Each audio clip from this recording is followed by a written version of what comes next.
तो दोस्तों आज शबनम से एक सवाल पूछने वाला हूँ कि शबनम तुम शादी करोगे ना? नहीं करे। कहाँ है दूसरा मिल का? नहीं, एक के घर में नहीं रहे चाहिए। अच्छा हाँ, दो बहन एक घर में नहीं रहेगी। कहाँ है ना?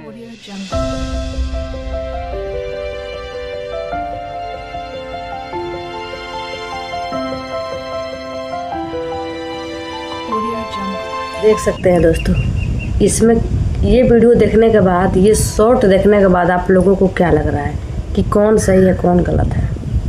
ये शॉर्ट देखने के बाद हमको नहीं, आपको भी यही लग रहा होगा कि इसमें सारी गलती है अनुज की।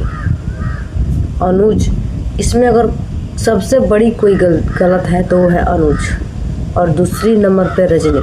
अनुज इसलिए गलत है कि उसने मजबूर किया, अपने तरफ उसको खींचने की कोशिश किया और अपने प्यार में उसको फंसाया शबनम को। और दूसरी गलत रजनी इसलिए है कि उसने अपनी बहन की इज्जत को सोशल मीडिया पर डाल के उसको नंगा किया। हेलो दोस्तों, आप सभी का फिर से स्वागत है हमारे न्यू ब्लॉग में। कैसे हैं आप लोग? उम्मीद करते हैं आप लोग मस्त स्वस्थ होंगे। फिलहाल आप सभी कैसे हैं? छोटा सा प्यारा सा कमेंट करके ज़रूर बताइएगा। और आप सभी को नमस्कार मेरे तरफ से। तो दोस्तों, जैसे कि हम जो शॉर्ट लगाए थे अपने क्लिप्स में, आप लोग देखे होंगे वीडियो के फर्स्ट में। क्लिप्स देखने के बाद आपको भी यकीन हो गया कि कहीं ना कहीं अपने तरफ पूरा खींचने की कोशिश किया अनुज ने शबनम को, और वही अपने प्यार में फंसाने की कोशिश किया।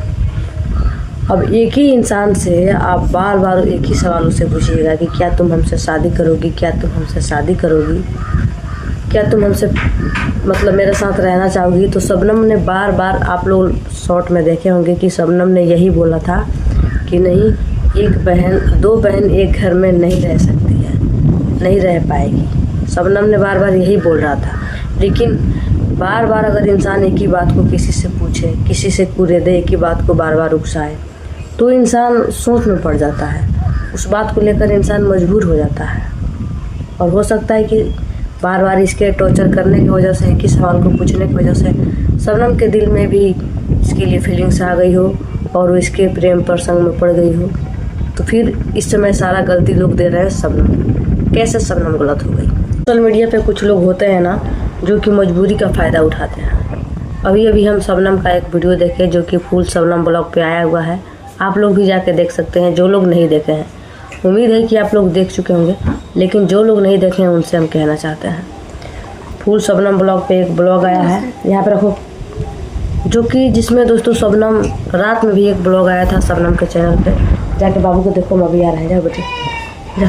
जिसमें शबनम बहुत ज़्यादा रो रही थी दोस्तों।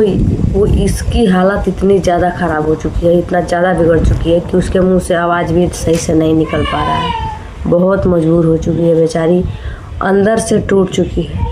आप समझ सकते हैं, किसी लड़की का इज्जत चला जाए, वो भी गांव में, अपने गांव समाज में नहीं, अपने घर में नहीं, पूरे सोशल मीडिया पे, वो इंसान अंदर से टूटेगा नहीं तो कौन टूटेगा? शबनम पूरे तरह से अंदर से टूट चुकी है। उसके अंदर थोड़ा सा भी हिम्मत नहीं बचा है बेचारी के अंदर। और अभी हम जो उसका ब्लॉग देखे हैं, उसमें दोस्तों बहुत सारे लोग, आप लोग भी देखे होंगे कि शबनम ने एक स्कैनर लगाया हुआ है कि अगर जो भी सपोर्ट करना चाहते हैं, मदद करना चाहते हैं, वो कर सकते हैं। और वहाँ पे एक मोबाइल नंबर भी लगाया गया है। उस नंबर पे बहुत सारे लोग कॉल कर रहे हैं। शबनम ने मना भी किया कि आप लोग, मेरे भैया का नंबर है, आप लोग उनको मतलब इतना कॉल मत कीजिए। जिनको मदद करना है वो स्कैनर पे मदद करें। और मतलब बहुत लोग फ़ोन करके बात करना चाहते हैं कि क्या ये सच है या फिर ये लोग नाटक कर रहे हैं, फेक है। तो शबनम का यही कहना है कि अगर आप लोग को सही लगता है, रियल लगता है, तो आप लोग मदद कीजिए, और आप लोग को फेक लगता है तो आप लोग मदद मत कीजिए। कोई ज़ोर ज़बरदस्ती नहीं है। और जिन लोगों को ये फेक लगता है, मतलब ये सब नाटक है, व्यूज़ के लिए ड्रामा है, वो लोग हमारे घर पे भी आके हमसे मिल सकते हैं, हमको देख सकते हैं। कानों सुनी बातों पे विश्वास नहीं होता है, लेकिन आँख से देखने के बाद आप लोगों को विश्वास हो जाएगा। और यहाँ तक कि दोस्तों, कैसे कोई झूठ बोलेगा? क्या वो रिपोर्ट भी झूठा हो सकता है? क्या वो दवा भी झूठी हो सकती है? दोस्तों, कहीं ना कहीं शबनम बहुत ज़्यादा टूट चुकी है। उसका हालत अंदर से बहुत ज़्यादा ख़राब हो चुका है। और दोस्तों समझ सकते हैं, तो ऐसे ही दुबली पतली बेचारी है, ऊपर से इतने दिन से खाना नहीं खाना, इतना सारा टेंशन, और तो इंसान का हालत ख़राब होगा ही। लेकिन बहुत खुशी ये बात है दोस्तों कि उनकी मौसी के घर पे उनका बहुत ज़्यादा ख्याल रखा जा रहा है और जो है फल फ्रूट सारे जूस वूस ला कर दे रही हैं उनकी मौसी। और सबसे दोस्तों उस घर में अच्छे इंसान पता है कौन है, सबने बार बार उसी इंसान का जिक्र कर रही थी, जो कि क्या बोलते हैं जानकी के भैया।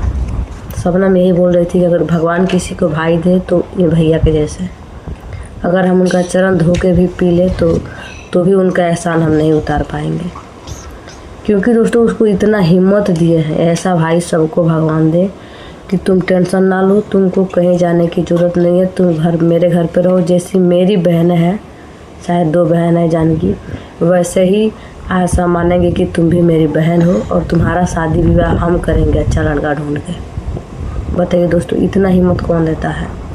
कहा जाता है ना, जिसका कोई नहीं होता है ना उसका ऊपर वाले होते हैं। अपनों ने साथ छोड़ दिया, अपनों ने ठुकरा दिया, इसका मतलब ये नहीं कि, बात तो ये सही है कि जिसका कोई नहीं होता है ना उसका ऊपर वाला सहारा बना के भेज ही देता है किसी को ना किसी को।